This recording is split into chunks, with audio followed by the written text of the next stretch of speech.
والدین کے آنسو تمہارے دکھ سے نہ گرے، ورنہ اللہ تمہیں جنت سے گرا دے گا۔ اللہ جب بہترین سے نوازتا ہے تو پہلے بدترین سے گزارتا ہے۔ حسد سے بچو، کیونکہ آسمانوں میں سب سے پہلے اسی گناہ سے اللہ تعالیٰ کی نافرمانی ہوئی۔ 2 گھونٹ اللہ کو بہت پسند ہے، ایک غصے کا اور دوسرا صبر کا۔ زندگی کے سفر میں کبھی کبھی محنت اور ڈگریاں ہار جاتی ہے، قسمت اور دعائیں جیت جاتی ہے۔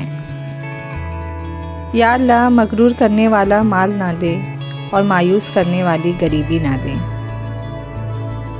ابلیس اس لیے بھی مردود ہوا کہ اس کا معبود تو تھا، محبوب کوئی نہ تھا۔ بچہ چاہے جتنی آہستہ آواز سے روئے، فوراً وہ آواز سوتی ہوئی ماں کو جگا دیتی ہے۔ تو یہ کیسے ممکن ہے کہ وہ رب جسے نہ نیند آتی ہے نہ اونگ، جو اپنے بندوں سے ماں سے 70 گنا زیادہ پیار کرتا ہے، اپنے بندوں کی آہ پر اس کی فریاد نہ سنے، اپنے بندے کی حاجت پوری نہ کر سکے؟ اللہ سے گڑ گڑا کر مانگنے والے بنو، ہر مشکل آسان ہو جائے گی۔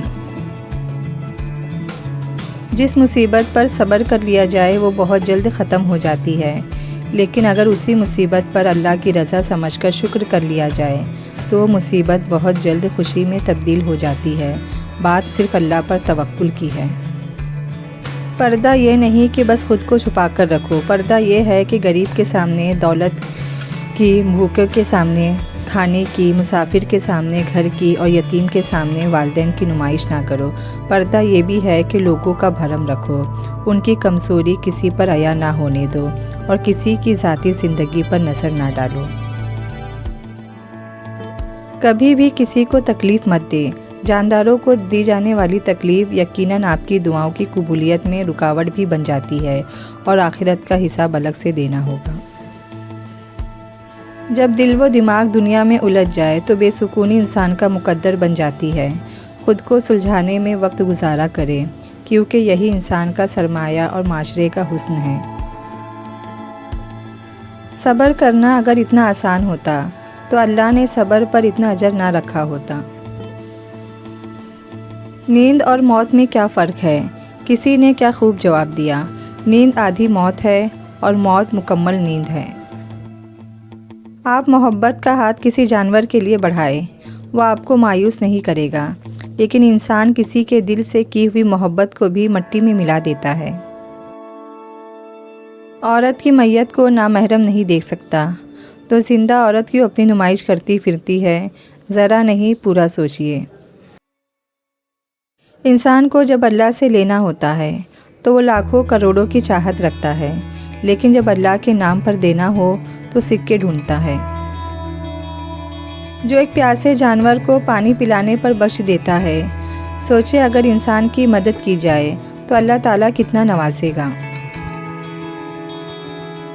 اگر گھر میں 3 وقت کا کھانا بن رہا ہے، مہمان بھوکا نہیں جا رہا، ضرورت مند کی مدد ہو رہی ہے اور اولاد کو تعلیم مل رہی ہے تو آپ امیر ترین انسان ہیں۔ کامیاب عورت وہ نہیں جو پیسے کما سکے، بلکہ کامیاب عورت وہ ہے جو گھر سنبھال سکے اور اپنی قابلیت سے گھر کو جنت بنا سکے۔ ہر مشکل کے ساتھ آسانی کا وعدہ، صبر کرنے والوں کا ساتھ دینے کا وعدہ، جو چلا گیا اس سے بہتر دینے کا وعدہ، طاقت سے بڑھ کر تکلیف نہ دینے کا وعدہ۔ ناکامی پتھر کی لکیر نہیں ہے کہ کبھی کامیابی میں نہیں بدلے گی۔ دکھ ملا ہے تو سکھ بھی ملے گا۔ اگر آپ کے پاس سب کچھ نہیں ہے تو بھی بہت کچھ ہوگا، اس کا شکر ادا کر کر دیکھیں۔ آپ کا رب خوش ہوگا، آپ کو بہت کچھ عطا کرے گا۔ اگر کسی کے پاس سب کچھ ہو تو دنیا جلتی ہے، اگر کسی کے پاس کچھ بھی نہ ہو تو دنیا ہنستی ہے۔ میرے پاس آپ کے لیے دعا ہے، جس کے لیے دنیا ترستی ہے۔ اللہ آپ کو نام میں، کام میں، گھر میں، عزت میں ہمیشہ خیر و برکت عطا فرمائے اور آپ کو ہمیشہ تندرستی اور سلامت رکھے، آمین۔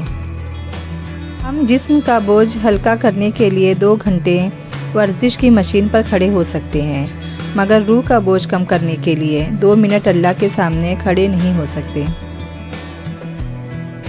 مولا کائنات امام علی علیہ السلام نے فرمایا، جو تم سے تعلق رکھنا پسند ہی نہ کرتا ہو اس کے پیچھے خواہ مخواہ نہ پڑو۔ امام علی علیہ السلام نے فرمایا، مخلص دوستوں کی تلاش ایسے کرو جیسے مریض شفا کی تلاش کرتا ہے۔ حضرت عائشہ رضی اللہ تعالیٰ عنہا فرماتی ہے، صدقہ کو حقیر نہ جانو، کیونکہ اس کا ایک دانہ بھی قیامت کے دن پہاڑ جتنا وزن رکھتا ہے۔ اکڑ جتنی زیادہ ہو اتنی ہی شدت سے ٹوٹتی ہے، اور دھوکہ جتنا بڑا ہو اتنا ہی طاقت سے اپنے محور پر پلٹ کر آتا ہے۔ صبر ٹوٹ جائے تو بد دعا دینے کی ضرورت نہیں رہتی، آنکھ خود بخود نکل جاتی ہے۔ یقین گہرا ہو تو ہر انشاءاللہ الحمدللہ بن جاتا ہے۔ خدا صرف ایک زبان کو پسند کرتا ہے اور وہ ہے محبت کی زبان۔ جیت کی عادت اچھی ہوتی ہے، لیکن کچھ رشتوں میں ہار جانا ہی بہتر ہوتا ہے۔ جو تمہیں سچ میں چاہے گا وہ تم سے کچھ نہیں چاہے گا۔ تکلیف میں سجدہ کرنا اور پھر تکلیف کو دنیا والوں سے چھپانا اللہ والوں کا مقام ہے۔ پتہ ہے اللہ کو کیا پسند ہے؟ تمہاری سردی کی نماز، جب تم اپنا گرم بستر چھوڑ کر نماز فجر کے لیے اٹھتے ہو اور اس کی محبت میں ٹھنڈے پانی سے وضو کرتے ہو، یہ محبت دنیا کی ہر محبت پر غالب آ جاتی ہے۔ ایک مسجد کی دیوار پہ کیا خوبصورت جملہ لکھا ہوا تھا، اگر تم گناہوں سے تھک گئے ہو تو اندر آ جاؤ، خدا کی رحمت تمہارے انتظار میں ابھی تک نہیں تھکی۔ اپنے لیے خود قرآن پڑھا کرے، کیا آپ نے نہیں دیکھا مردے کو بخشنے کے لیے اب کم ہی کسی کے پاس ٹائم ہوتا ہے۔ عورت اگر بسنا چاہے تو جھوپڑیاں میں بھی خوش رہتی ہے، اور اگر نہ بسنا چاہے تو محلوں کو لات مار دیتی ہے۔ محبت کسی ایسے شخص کو تلاش نہیں کرتی جس کے ساتھ رہا جائے، بلکہ محبت تو کسی ایسے شخص کو تلاش کرتی ہے جس کے بغیر نہ رہا جائے۔ زندگی میں انسان کو ایک عادت ضرور سیکھ لینی چاہیے، جو چیز ہاتھ سے نکل جائے اسے بھول جانے کی عادت۔ یہ عادت بہت سی تکلیفوں سے بچا دیتی ہے۔ دنیا کے لیے پریشان ہونا دل میں اندھیرے کی مانند ہے، جبکہ آخرت کے لیے پریشان ہونا دل میں نور کی طرح ہے۔ اصل محبت تو یہی ہے کہ جیسی بھی تلخی ہو جائے، کتنی ہی شدت کی ناراضگی ہو جائے، مگر اپنے دل میلے نہ کیے جائے، انا کی دیوار تعمیر نہ کی جائے۔ جو دوسروں کے گھروں کو آگ لگاتے ہیں ان کے اپنے گھر بھی جل جایا کرتے ہیں۔